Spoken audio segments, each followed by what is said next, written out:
Yo, what's up there, everyone out there on YouTube? This is your wonderful host, What a Doozy 1929 here. Welcome you to another episode of GTA Autos. Oh my goodness, today we've had another wonderful classic car that Rockstar has just introduced to the game. And it's a returning car, well technically not returning. This is the wonderful Ubermacht Sentinel Classic. This is not your everyday car. This is such a uber good looking car. I swear the lines are so great and it just shouts out 1980s. So, let's get started. But before I start, I'll give you my little speech. I'll give you history, I'll give you specs, I'll give you all the information you need to know about the cars I do on the show. Not all this information is going to be 100% accurate, so please be mindful of what you put on that comment list. So, let's get started. Now, the Sentinel. It's a wonderful car. It's been in almost every Grand Theft Auto game. I think it's been in every Grand Theft Auto game. And this is the first time we've ever had another rendition of the Sentinel. Well, actually, no, this isn't the first time. This is a third rendition of the Sentinel. And this is just a wonderful looking car. Now, this car is wonderfully, elegantly designed, and I just love the looks. First of all, it's based off the iconic BMW E30. Now, I've got to give you a little history lesson about the BMW E30. Now, BMW was always known for their iconic cars, from the flamboyant 507 in the 50s to the electrifying i8 of today. But it was the 1980s is when BMW set the bar for their cars. The Sentinel, of course, based off the E30.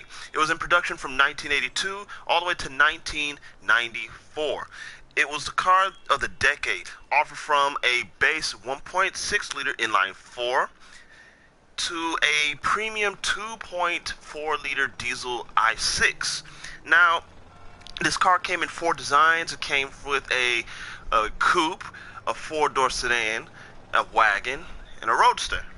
And these were really wonderful looking cars. These cars were really well known for their powerful engines. They were used heavily on the pavement and on the dirt. These cars dominated the racetracks, and even on today, these cars are reaching collector car market levels. Literally, they're really reaching that price tag. Some of which are really easily hitting the 6-figure marks. They're literally that collectible. They're the most collectible BMW cars in history right now. So, the Sentinel, like I said, this car has been in every Grand Theft Auto game, and it's so hard to see a car that's been in almost every Rockstar Grand Theft Auto game. That is literally hard to see because not every car has ever been featured in Grand Theft Auto. The Sentinel is just one of the few cars that's been in every game, along with the Infernus. These cars really just made it through a lot when it came to being in the game. These cars could have easily been cut from each and every one of Grand Theft Auto's games, but they decided to keep this car in every game. I am so surprised at that. Now, like I said, based off the E30, heavily based off the E30. The wonderful front end, I just love the front end. The rear end, I'm kind of a little iffy about. It's just, it kind of looks like an old Honda to me, but the front end is so glorious. You can tell that this car is based off the 1980s because if you remember playing Grand Theft Auto Vice City, the Sentinel on there had squared quad headlights. Look at this, square quad headlights. This is just really cool. And the only difference is the Sentinel from Grand Theft Auto Vice City.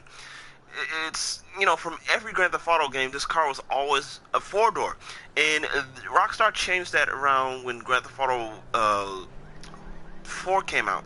And they demoted the car from a sedan to a coupe. So ever since it was in the HD universe, it's been a coupe. So let's just go back. First of all, I like to show you how this car really looks like when you open it up, because there's one special thing about this car I like, and that's the fact that it has the clamshell hood. I love it. I just love the way this car is designed and how much attention to detail that Rockstar has done to this car. So let's close everything and take a little ride in this car. And as you can see, it's a little bit cramped in here, but look at this interior.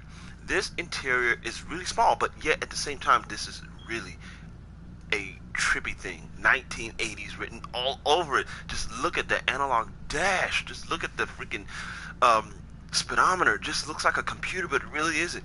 And then if you look on the steering wheel, I don't know if you can see it, so you know I'm just going to open the car, and you can basically see it from here. I'm going to do it like this. It says turbo on it.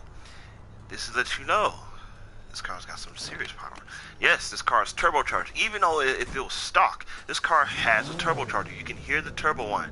But I've already customized the car, so it really handles wonderfully. It almost handles like the Futo a little bit, you know, because the Futo has that type of handling where it feels like it can oversteer a lot, but at the same time you can gain control pretty easy. And that's the thing. Well, that's kind of almost the same thing. I think, you know what I think? I think they based this car on the same platform as the Futo is on, because they both almost sound the same, but yet at the same time they both handle like the same. So I think that's what they did, but at the same time, this car is really wonderfully looking. Now, I just really love the design. Its performance is on the slow side, but at the same time, this car really doesn't feel all that slow. The stats show that this car isn't that fast, and I mean that's what you're gonna expect for a car that's based off a 1980s BMW. But this car really performs like it can really hit those speeds really quick. It's really quick. I'm just surprised at that. Even when it was in its stock form, this car really felt quick. I'm dead serious. It's just really cool that Rockstar is really bringing out some of these old classic cars that was in these previous Grand Theft Auto games onto here. Now, the Sentinel isn't the only car that's going to be brought out in the upcoming weeks.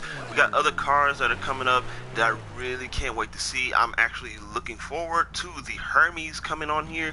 I've been actually waiting for the Hermes to make another appearance on a Rockstar game, since it's only appeared in 3 Grand Theft Auto games.